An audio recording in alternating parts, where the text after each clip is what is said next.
আর্মির সাথে তর্কাতর্কিতে জড়িয়েছে ফারজানা সাথী নামের এক মেয়ে। কে এই মেয়ে, কি তার পরিচয়? এই মেয়ে কি আসলে ঢাকা বিশ্ববিদ্যালয়ে পড়ে? চলুন দেখে নেওয়া যাক তার আসল পরিচয়। ফারজানা সাথী নামের এই মেয়ে যৌন নিপীড়নের ঘটনা নিয়ে শাহবাগ থানায় উপস্থিত হয়। তারা চায় অভিযুক্তকে থানা থেকে বের করে 10 জন মেয়ে মিলে গণপিটুনি দিতে। এ বিষয়ে পুলিশ তাদের অনুমতি দেয়, কিন্তু আর্মির যে ক্যাপ্টেন ওখানে ডিউটিরত ছিলেন তিনি গণপিটুনির বিষয়ে রাজি হয়নি। আইন মাফিক বিচার হবে বলে আশ্বস্ত করেন। যে কোনো ধরনের অরাজকতা যেন সৃষ্টি না হয় সে বিষয়ে তৎপর সেনা সদস্য। সে সময় সেনা সদস্যের সাথে ভয়াবহ তর্ক বিতর্কে জড়িয়ে পড়ে ফারজানা।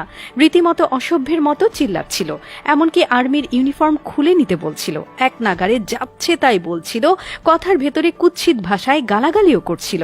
কিন্তু ক্যাপ্টেন আশিক ভদ্রতার পরিচয় দিয়ে পরিস্থিতি সামাল দেয়। তিনি বলেন, যা বলবেন করে ফেলবেন, ইটস নট লাইক দ্যাট। তার জায়গায় অন্য কোনো সেনা ক্যাপ্টেন থাকলে পরিস্থিতি পুরোপুরি অন্যরকম হতে পারত। ফারজানার চিৎকারের ভিডিও পরক্ষণেই ছড়িয়ে পড়ে সোশ্যাল মিডিয়ায়। জানা যায় ফারজানার সাথেই ঢাকা বিশ্ববিদ্যালয়ের ছাত্রী নয়, Lalmatia national college of home ইকোনমিক্সের ছাত্রী। বামপন্থী রাজনীতির সাথে জড়িত এই মেয়ে। তার পৈতৃক নিবাস যশোরে। ফারজানা সাথী সহ 10 জন নারীর মধ্যে 4 জন ভিকটিম।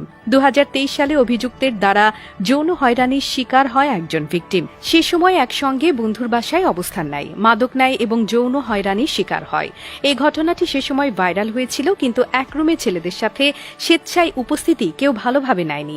সম্প্রতি ফারজানার সাথী সহ 10 জন অভিযুক্তকে স্বীকারোক্তি নিতে গেলে বিষয়টি আবারও সামনে আসে। অনেক সূত্রে জানা যায় ফারজানার সাথী মাদকাসক্ত। ভাইরাল হওয়ার জন্য এক এক সময় এক এক রকম কাহিনী করছে। মেয়েদের নিয়ে নিজেকে হাইলাইট করতে থানায় গিয়ে এমন কাণ্ড ঘটিয়েছে বলেও অনেকে মনে করছে। তার বিরক্তিকর বচনভঙ্গির ভিডিও সোশ্যাল মিডিয়ায় ছড়িয়ে পড়লে ভিডিও বার্তার মাধ্যমে সেনা সদস্যের কাছে ক্ষমা চায় ফারজানা। ফারজানা বলেন, আমার কি পোশাক, আমার কি লাইফস্টাইল, এটা না দেখে প্লিজ আপনারা আমার কাজগুলো দেখবেন। এরই মধ্যে তার একাধিক ছবি, ভিডিও সোশ্যাল মিডিয়ায় ছড়িয়ে পড়েছে। অসামাজিক পোশাকের পাশাপাশি মাদকাসক্তরত অবস্থায় ছবি, ভিডিও ভাইরাল হয়েছে। থানায় গিয়ে ফারজানা আচরণ এতটাই জঘন্য ও বিতর্কিত হয়েছে যে রীতিমতো সভ্যতার ঊর্ধ্বে চলে গেছে।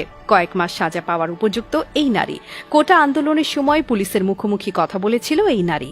প্রথম দিকে মানুষের বাহবা পেলেও পুরো বাংলাদেশ এখন ফারজানা সাথীর উপর বিরক্ত।